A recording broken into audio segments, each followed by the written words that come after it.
Hello everyone, welcome to this channel आने की education point. Myself Heena Takkar और आज हम बात करने वाले हैं फाइनेंशियल अकाउंटिंग का जो आपका पेपर होने वाला है उसमें प्रेजेंटेशन कैसी देनी है।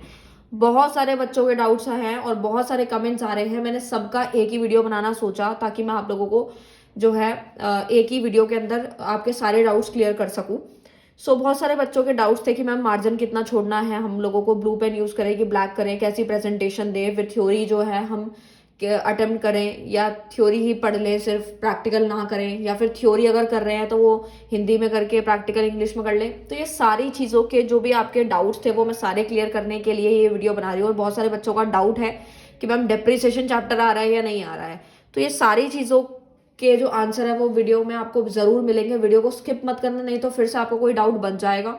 तो चलो स्टार्ट करते हैं। सबसे पहले मैं स्टार्ट करना चाहूंगी मार्जिन से। ठीक है, ये मेरा सबसे पहला टॉपिक है कि मार्जिन कितना छोड़ना है। ठीक है, तो देखो आप ध्यान से सुनना। अगर आपको पेपर बिल्कुल नहीं आता, आपको लगता है कि हाँ 2-3 लाइन ही आप उसके ऊपर लिख सकते हो या 2-3 लाइन ही आपके माइंड में सेट है और बाकी आप बनाने वाले हो, तो आप उस केस के अंदर मार्जिन जो है ज्यादा छोड़ेंगे। सबसे पहले ये जो मैं यहाँ की बात कर रही हूँ आपकी, यानी कि लेफ्ट हैंड साइड की बात अगर मैं करूँ तो लेफ्ट हैंड साइड पे आपको मार्जिन डबल छोड़ना है, यानी कि इतना मार्जिन, यानी एक या दो दो तो आप इतना मार्जिन छोड़ें और इधर राइट हैंड साइड में भी मार्जिन छोड़ना, मतलब दोनों साइड आप मार्जिन छोड़ देंगे तो आपको मैटर थोड़ा कम लिखना पड़ेगा। ठीक है, अगर आप यहाँ मार्जिन नहीं छोड़ेंगे तो आपको मैटर बहुत ज्यादा लिखना पड़ेगा। ठीक है, तो ये बात तो आई होप आपको क्लियर हो गई होगी। अगर आपको आंसर आता तो आप मार्जिन यहाँ पे एक छोड़ सकते हैं और यहाँ पे मार्जिन नहीं भी छोड़ेंगे तो भी चलेगा। ठीक है, बट आपको नहीं आता तो दोनों तरफ मार्जिन छोड़ें, उससे मैटर कम लिखना पड़ेगा। ये डाउट आपका क्लियर होता होगा। उसके बाद का जो मैं बात करने वाली हूँ, जो बच्चों ने मुझसे पूछा था, उनका डाउट ये था कि मैम हमारा जो मीडियम है, मीडियम किसी बच्चे का मीडियम है इंग्लिश, किसी का है हिंदी। ठीक है, अब बहुत सारे बच्चों के साथ ऐसा हुआ था कि सोल की जो बुक है ना, सोल की बुक उनको मिली ही नहीं। ठीक है, बहुत सारे बच्चों को सोल की बुक मिली ही नहीं है। जब वो लेने गए थे तो उनको मिली नहीं थी, या कोई भी रीज़न हो सकता है। ठीक है, तो मैं आपको एक चीज़ ये बताना चाहूँगी कि बहुत सारे बच्चों ने हिंदी मीडियम से भरा है फाइनेंशियल अकाउंटिंग, या कोई और सब्जेक्ट भी भरा है, तो उनको जो सोल की बुक्स मिली हैं वो इंग्लिश मीडियम में मिली थी, इंग्लिश मीडियम में मिली थी। तो अगर आपने 10 ईयर से पढ़ाई कर ली है हिंदी में तो आप ठीक है, लेकिन अगर आप सोल की बुक से भी प्रिपेयर कर रहे हैं तो आपको इंग्लिश में पढ़ना पड़ेगा, क्योंकि अभी टाइम बहुत कम है, आपके पास इतना टाइम नहीं है कि आप उसको हिंदी में चीज़ें ढूंढो और करो। तो आप इंग्लिश में ही पढ़ लो, वही आपके लिए सफिशिएंट रहेगा। ओके, तो ये तो डाउट क्लियर हो गया। और उसके बाद जो सबसे बड़ा डाउट था बच्चों का कि मैम हम अगर थ्योरी पेपर इंग्लिश में कर लें, थ्योरी पेपर, और प्रैक्टिकल हम हिंदी में कर लें, तो ऐसा नहीं होता। अगर आपने एक मीडियम में पेपर किया स्टार्ट तो पूरा मीडियम सेम होना चाहिए। कहने का मतलब ये है कि अगर आपने हिंदी मीडियम में पूरा थ्योरी के क्वेश्चन कर लिए, ठीक है, अब बात आती है प्रैक्टिकल की, तो आप प्रैक्टिकल भी हिंदी में ही करेंगे, ना कि इंग्लिश में, वरना वो कट जाएगा। आपको मीडियम पहले ही डिसाइड करना है। अगर आप इंग्लिश में कर रहे हैं तो प्रैक्टिकल थ्योरी दोनों इंग्लिश में होना चाहिए। अगर आप हिंदी में स्टार्ट कर चुके हैं तो आपका पूरा पैटर्न, पूरे क्वेश्चन, चाहे वो थ्योरी हो चाहे वो प्रैक्टिकल हो, दोनों ही हिंदी में होंगे। उसके बाद जो सबसे बड़ा डाउट था बच्चों का वो था टैली के ऊपर, कि मैम जो टैली वाले जो क्वेश्चन हैं वो हमें क्या सोल में वहां पे करके दिखाने होंगे। तो मैं आपको एक चीज क्लियर कर देती हूँ, जो भी सोल के बच्चे हैं उनको वहां पे टैली करके नहीं दिखाना है, क्योंकि आप वहां नहीं कर पाओगे। क्योंकि टैली प्रॉपर एक कोर्स है, वो जब तक आप सीखोगे नहीं, आपको नहीं पता कि कंपनी को कैसे क्रिएट करना होता है, परचेज कैसे करना है, परचेज रिटर्न कैसे करना है, आप नहीं कर पाओगे वहां पे। आप सिर्फ और सिर्फ इसकी थ्योरी पढ़ के जाएं। जब आपके पास थ्योरी का क्वेश्चन आएगा कि ये इस तरीके से करना है तो आप उस तरीके से कर सकते हैं। बट जो रेगुलर वाले स्टूडेंट हैं जिनका प्रैक्टिकल हुआ था टैली का, वो लोग को ज्यादा करने की जरूरत नहीं है, क्योंकि वो ऑलरेडी सीख चुके हैं। उनको प्रैक्टिकली करना अगर आता है तो वो थ्योरी में बना के लिख सकते हैं। ये भी बच्चों के डाउट थे कि मैम हमारा तो प्रैक्टिकल टैली वाला हो चुका है जिसमें कैश फ्लो या बीआरएस पूछा गया था, अगर उनको वो चीज आती है तो वो तो थ्योरी में बना के लिख सकते हैं, उसमें कोई उनको डाउट होना ही नहीं चाहिए। ठीक है, बट जो जिनका प्रैक्टिकल नहीं हुआ है, जो सोल वाले स्टूडेंट्स हैं, ठीक है, वो लोग प्लीज पढ़ के जाएं, इसको वहां पे बना के लिखना होगा। ठीक है, और आपको मैंने इंपॉर्टेंट क्वेश्चन दिए थे, वो प्लीज अच्छे से कर ले। ओके, तो ये तो बात हो गई। अब बात कर लेते हैं प्रेजेंटेशन की, कि कौन सा पेन यूज करना है, ब्लू यूज करें कि ब्लैक यूज करें या फिर पेंसिल यूज करें। ये बहुत सारे बच्चों का डाउट था। तो मैं एक चीज क्लियर करना चाहूंगी। बहुत सारे बच्चे पूछ लेते हैं कि मार्जिन जो होता है वो हमें किससे छोड़ना है, ब्लू से, ब्लैक से, पेंसिल से। देखो आपकी मर्जी है, आप किसी से भी छोड़ सकते हो, लेकिन आप पेन का यूज करोगे तो ज्यादा बेहतर होगा। कभी कभी क्या होता है पेंसिल जो है बहुत लाइट होती है, दिखती नहीं है, या फिर कोई क्वेश्चन आपने लिखा तो इस तरीके से प्रॉब्लम क्रिएट हो सकती है। तो आपको क्या करना है, पेंसिल का आप यूज कर सकते हैं, मर्जी आपकी है, बट ब्लू या ब्लैक पेन जो भी आपको ठीक लगे आप कर सकते हो। बट जो सबसे इंपॉर्टेंट बात है जो आपके थ्योरी के हैं, थ्योरी का जो भी आप क्वेश्चन अटेम्प्ट करने वाले हैं वो किस तरीके से रहने वाला है वो आप समझ लें।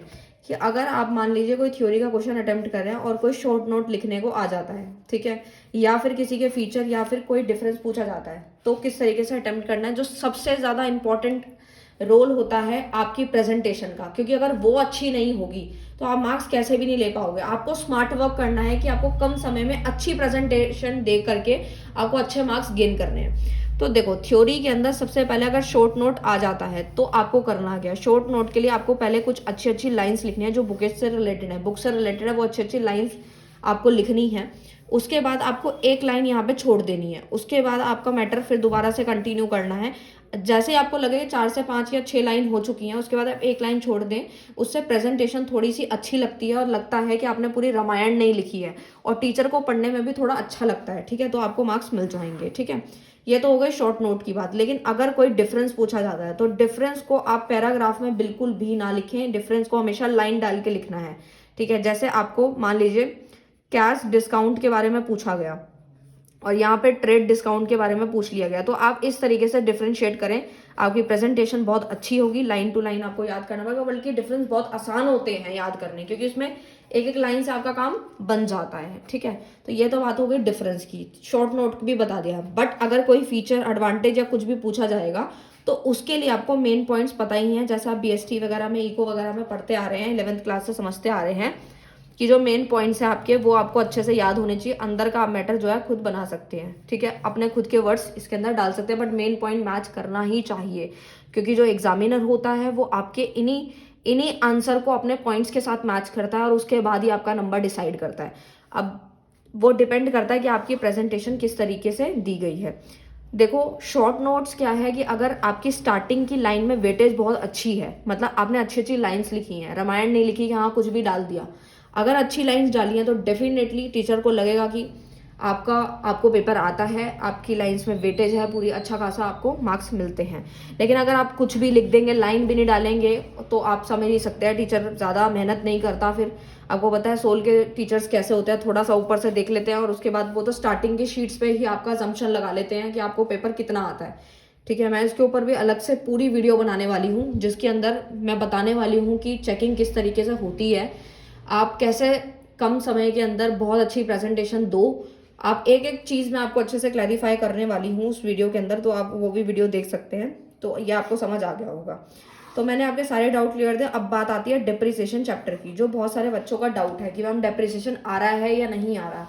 तो देखो मैं आप लोगों को बताना चाहूंगी, अगर आप सोल की बुक उठा के देखेंगे तो आपको डेप्रिसिएशन वाला टॉपिक जो है, चैप्टर जो है वो नहीं मिलेगा। ठीक है, वो पिछले साल आया था बट डेप्रिसिएशन इस बार नहीं है। बट अगर आप 10 ईयर देखेंगे तो डेप्रिसिएशन उसके अंदर है, मतलब कहीं पे है कहीं पे नहीं है। कभी कभी डीयू के टीचर्स ने भी बोला है कि डेप्रिसिएशन आ रहा है, कभी उन्होंने बोला है नहीं आ रहा, तो 50-50 चांस है। आप इस पे ज्यादा मेहनत मत करो। वैसे मैंने इंपॉर्टेंट टॉपिक इसके ऊपर बताया था कि आप जरूर कर लो, क्योंकि उनका पता नहीं है actually new education policy follow करी जा रही है, सब कुछ नया पैटर्न बन रहा है, तो दिक्कत थोड़ी बहुत हो रही है। बट कोई बात नहीं, डेप्रिसिएशन आप ऊपर ऊपर से देख लो, वैसे भी आप लोगों ने पढ़ी रखा है, इस पे ज्यादा मेहनत मत करो। अब बाकी चैप्टर पे ज्यादा मेहनत करो जिनकी वेटेज बहुत ज्यादा है, जो ग्रेजुएशन में नए टॉपिक ऐड हुए हैं, आप उनके ऊपर मेहनत करो, क्योंकि उनमें से पेपर बनने का चांस बहुत हाई है।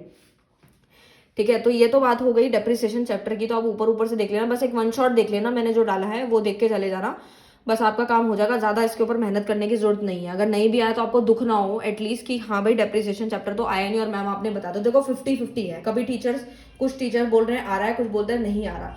तो सोल की बुक में तो नहीं है, जो बिल्कुल न्यू अपडेट वाली बुक जो है काफी बच्चों के पास नहीं है, बट 10 ईयर में देखोगे तो डेप्रिसिएशन चैप्टर पूरा एक्सप्लेन किया गया है। ठीक है, तो ये बात मैंने आपकी क्लियर कर दी है कि डेप्रिसिएशन आ रहा है कि नहीं आ रहा। 50-50 है, ये आप समझ सकते हैं। नहीं करना तो आप छोड़ के भी जा सकते हैं। अब बात करते हैं हम अपने प्रीवियस पेपर की, जो कि आपका लॉ का पेपर हुआ था और बीएसटी का पेपर हुआ था, यानी बिजनेस ऑर्गेनाइजेशन एंड मैनेजमेंट का पेपर हुआ था आप लोगों का। तो मैं इसके ऊपर कुछ डिस्कशन करना चाहती हूँ कि जो भी मैंने आपको बिजनेस ऑर्गेनाइजेशन एंड मैनेजमेंट के क्वेश्चंस दिए थे, इंपॉर्टेंट क्वेश्चन दिए थे, मतलब इंपॉर्टेंट टॉपिक ही दिया था, क्योंकि आप लोगों को पता है न्यू एजुकेशन पॉलिसी बार बार मैं बोल रही हूँ वो फॉलो हो रही है, फिर भी मैंने इंपॉर्टेंट क्वेश्चन आप लोगों को दिए हैं, इंपॉर्टेंट टॉपिक्स बताए हैं मैंने, प्रीवियस ईयर के सब कुछ बताया, इनफैक्ट लॉ के भी बताया था। मैंने कहा था माइनर के ऊपर केस स्टडी आ सकता है, कॉन्ट्रैक्ट पे आ सकता है, गारंटी वाला टॉपिक आया, ब्रीच ऑफ कॉन्ट्रैक्ट आया, काफी टॉपिक आए थे। हमारा लॉ का पेपर वैसे सारे टॉपिक्स वही थे, मोस्ट ऑफ द टॉपिक आए थे, बट क्वेश्चन को घुमा के पूछा गया था, क्योंकि आप लोगों को भी पता है ये कोई 6-7 क्लास नहीं है, आप लोग इतने समझदार हैं ही कि लॉ का पेपर है और आपकी ग्रेजुएशन का है, न्यू पॉलिसी फॉलो हो रही है, तो क्वेश्चन को घुमा के पूछा गया था। बाकी टॉपिक बिल्कुल सही थे, ज्यादा कुछ घुमा के जो है पूछा गया था, बट ठीक है आप लोगों ने फिर भी किया। आप डरो मत, पास तो आराम से हो ही जाओगे अगर आप ये क्वेश्चन करके गए थे तो। और बिजनेस ऑर्गेनाइजेशन में मैंने टॉपिक दिए थे, अभी अकाउंट्स के भी मैंने आप लोगों को दिए हैं, बट मैं आपसे हमेशा हर बार यही बोलती हूँ। और एक जो सबसे बड़ा इंपॉर्टेंट डाउट है बच्चों का कि मैम अगर हम थ्योरी करके चले जाएं, प्रैक्टिकल ना करें तो क्या हम पास हो जाएंगे? तो देखो एक बात याद रखना, कभी भी रिस्क मत लेना लाइफ के अंदर, क्योंकि आप सोचोगे अगर आपकी एक में भी बैक आ जाती है तो आपको भी अच्छा नहीं लगेगा कि हमारी बैक क्यों आई है। फर्क ये नहीं पड़ता कि आपने आधा घंटा पढ़ाई करी है या 2 महीने करी है या 2 साल करी है, ठीक है, 2 साल तो आपको मिले ही नहीं थे, ठीक है। तो आपको ये नहीं देखना कि आपके पास टाइम कम था, ठीक है, आपको बस ये देखना है कि आपको पेपर क्लियर कैसे करना है, आपको स्मार्ट वर्क कैसे करना है। तो टाइम बहुत लिमिटेड है, मैं भी सिलेबस अपलोड नहीं कर पाई हूँ, उस चीज़ के लिए मैं सॉरी बोलना चाहूँगी, क्योंकि टाइम बहुत ही लिमिटेड था और मुझे लगता नहीं था कि इतने जल्दी एग्जाम ले लिए जाएंगे, बट स्टिल एग्जाम हो रहे हैं। पर फिर भी मैं टाइम निकाल के आप लोगों के लिए, बस मैं चाहती हूँ कि आप लोगों तक इंपॉर्टेंट क्वेश्चन पहुंच ही जाएं, ताकि आप एटलीस्ट इतना तो कर ही लें कि पास हो जाएं, अच्छे मार्क्स स्कोर कर लें। बट नेक्स्ट सेमेस्टर से ये मैं प्रॉमिस करती हूँ कि आप लोगों तक सारा का सारा सिलेबस मैं पहुंचा दूंगी। हर एक सब्जेक्ट का सिलेबस आप लोगों को डेफिनेटली मिल जाएगा इसी चैनल के ऊपर, और डेफिनेटली मिल जाएगा। बाकी जिन बच्चों ने अभी मुझसे 10 ईयर के क्वेश्चंस मांगे थे, मैंने उन्हें सेंड भी किए हैं। अब मैं करती रहूंगी जब तक उनका पेपर आ रहा है, मैं सब बना रही हूँ। इनफैक्ट मेरे को बीकॉम ऑनर्स वाले जो भी स्टूडेंट हैं उन लोगों के, अगर वो ये वीडियो देख रहे हैं तो उनके लिए भी मैं, जो उन्होंने मेरे से डिमांड किया है, उनका सबसे पहला जो पेपर है उसके ऊपर भी वीडियो बहुत से जल्द बनाने की कोशिश करूंगी। सो ये मैंने सारे डाउट्स आप लोगों के क्लियर करे हैं, तो आप किसी भी चीज़ से डरो मत।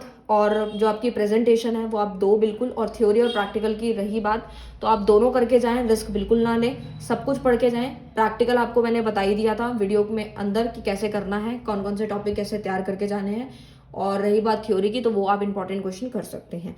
और जो सबसे इंपॉर्टेंट बात है, एग्जामिनर का कुछ पता नहीं होता, पेपर चाहे कोई भी हो, ये इंपॉर्टेंट क्वेश्चन जो होते हैं हमारी एक अजम्पशन होती है, हमारा एक्सपीरियंस होता है, बट 100% श्योरिटी कहीं भी नहीं होती किसी भी चीज़ की। तो आप समरी ज़रूर करके जाएं, मतलब आपको हर एक चैप्टर का अगर फॉर्मेट पता है, ये आप करके जाएं, सारे चैप्टर की थ्योरी को ऊपर ऊपर से गो थ्रू कर लें और इंपॉर्टेंट क्वेश्चन पे ज़्यादा फोकस करें। तो आप, मैं लिख कर दे रही हूँ, आप 100% फेल नहीं हो पाओगे, इस बात की गारंटी है। तो लेकिन आपको इंपॉर्टेंट क्वेश्चन के सहारे नहीं जाना, इंपॉर्टेंट क्वेश्चन भी करने हैं, अच्छे से करने हैं, लेकिन समरी के साथ करने हैं और चैप्टर के फॉर्मेट के साथ करने हैं। आई होप आपको ये वीडियो बहुत काम का लगा हो। मैंने बहुत एफर्ट्स लगाए हैं इस वीडियो को बनाने के लिए, बहुत ज़्यादा आप लोगों के लिए, ताकि आप आगे बढ़ सकें, अपने पेपर को क्रैक कर सकें। सो मिलते हैं नेक्स्ट वीडियो में नेक्स्ट टॉपिक के साथ। Thank you so much.